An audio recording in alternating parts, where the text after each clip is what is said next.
I think it's time we talk about the biggest rivalry in gaming history, Sega versus Nintendo.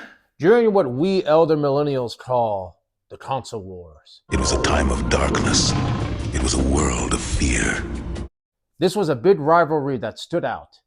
The rivalry even extended in friendships. I can certainly say that I had a fair share of Sega friends who were more than happy to tell me that they thought Nintendo was crap. I even had a friend who used to call my Super Nintendo the Stupid Nintendo. I'm done. Which was hilarious because he used to play it at my house all the time. Hypocrite! And I might seem biased, but I think it's fair to say that Sega did the vast majority of trash talking. In fact, Sega's official commercials had the slogan, "Sega does what Nintendo don't."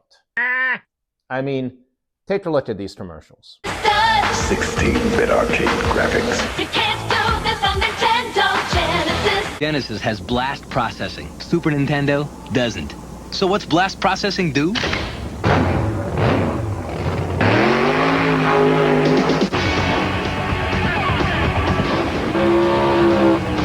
What if you don't have blast processing?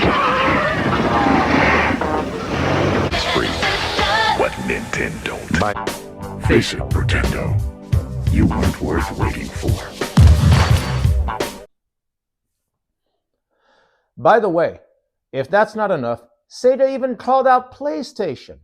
That's right, the original PlayStation, which my Nintendo-loving heart hates to admit outsold the N64.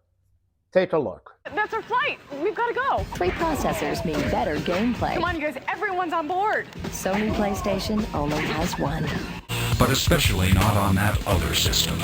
Simply because, with only one processor, it doesn't have the power to do it. Fly, Plaything, fly. You're not ready. You know, the true irony is that, despite all this vitriol, ultimately, Sega failed. Not only did it fail, but it pretty much was on life support since the Sega Genesis days. Bruh! The original Sega system, released in 1985, which competed against the original NES/Famicom, only sold 10 million consoles, as opposed to the NES's overwhelming 61.91 million. What? The Sega Genesis, which was Sega's best-selling console, released in 1988, sold 30.75 million consoles. Although for the time this was pretty good, it still could not compete with the Super Nintendo's 49.1 million consoles sold. After the Genesis, no Sega console made meaningful sales. The Sega Saturn sold a measly 9.26 million consoles, whereas the N64 sold 32.93 million, and the original PlayStation sold a whopping 102.49 million. Funny how both the consoles you spoke smack about actually ended up taking your lunch money. Sadly, the last console Sega produced, the Sega Dreamcast, did even worse.